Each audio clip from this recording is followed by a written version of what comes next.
What's going on, everybody? It's your man Rusty Blade here, Smoky Studios. And to the right of me, I got a personal friend, West Side Chicago. Got the homeboy Sinasta in the building. What's good, man? Man, nothing much, just chilling. Man, now, we go a ways back, over 15 years, and we've been doing this music thing. So we're going to talk a little bit about Junior Heavies, which they don't know about. Now, let's talk about the guy. Yeah, Junior Heavy consists of about myself, my god brother, my other homie, and my other homie was about 4 members. We've been making music for about a long time, since about 06. Yeah, been about 06. Shout out Boston Roy, Fat 773. Shout out the homie Wayne, man. Now, we had music back then. So what basically happened with the group? We didn't have the real work ethic that comes behind making music. You know, we had the music making part down pat, but we ain't had a hustle part down pat. Everybody went on board with the same plan, so things kind of fell apart. Which is basically how it go. Now, I know for a fact you've been working on a lot of stuff. Now, so let's talk about the work part. What have you got going on as far as the business side of it? Right now, I got an album in production. It's untitled right now. I haven't decided on the proper name for it yet. Got a couple of things in mind, but when I get it, everybody will get it. I feel that. Now, we personally was just working in the studio this Saturday. Shout out to homie Mug Shot, and we got the song Money Hoes, Pussy and Weed. That's what we working on right now. So, how was that experience working with Mug Shot in the studio? Really, it was like conditioning, you know, so I get back in the habit of going to the studio like multiple times a week in between going to work, and you know, gotta hustle, so I gotta keep my bread coming, right? But gotta also work out, find time to work out like an athlete. So it was a good experience to get back in the motions, and look forward to doing it soon.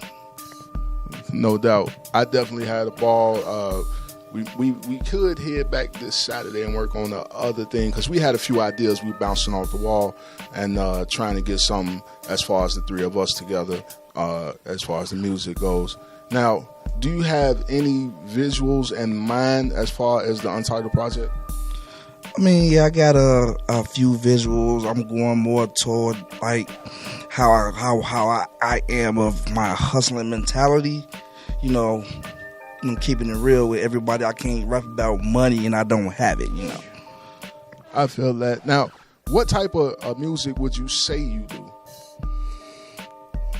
It's more of, it's really, I can't really define it because it's like only my style. You know, I don't have a certain style because I'm not a performer.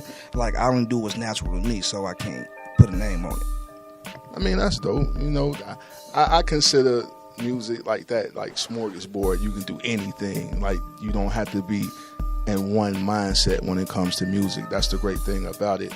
Now, can you tell me how long you've been doing music? And matter of fact, how did you get your name? Well, I'll tell you the first part really fast. Like, I started doing music. It's a real story, but I started in high school. I was born and raised in Chicago, but for a little while, like a year and a half, I moved to Indianapolis, like my last year and a half of high school. And one day, like, man, you from Chicago, man, I know you can rap.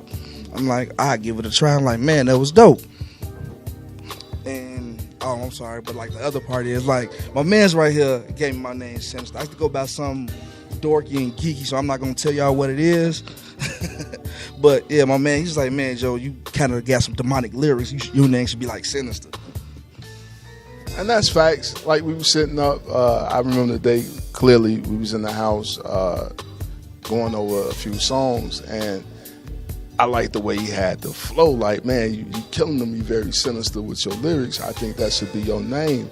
And years later, he still stuck to it. And like he said about that work ethic, as far as the other Junior Heavies, they still around. You know, I know you and Fat 773, y'all talk daily. Oh yeah, if not every day, every other day. You know, I still keep in touch with everybody. You know what I'm saying? I tried. My other homie, he moved out of state, so I can only use social media with him. I'm not gonna call him a busy man. My other homie, we talk like at least twice a week. Yeah, I still talk to Wayne periodically. He did a few things once he got out, you know.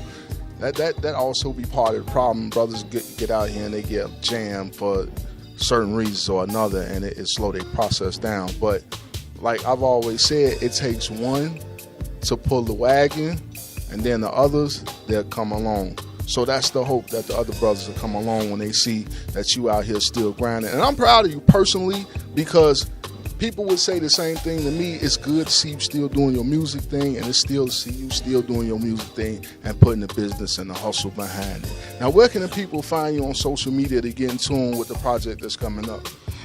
Well, right now, I haven't really started an official social media page, but you can find me at Sean Boswell, my Ankle Hurt Jackson on Facebook. I think is Grind Hard Ball Harder 1984 on IG. See, that's too long. People gonna lose it. We gonna tighten that one up. It's gonna be something different when I get it all together. It's just I really don't social media too much. Hey man, that's part of the hustle. You gotta have it down pat. We're gonna get all that work together. It's your man Rusty Blade, my homeboy Sinasta, Westside Chicago in the building. We out. This is Sinasta. You are now watching Urban Grind TV.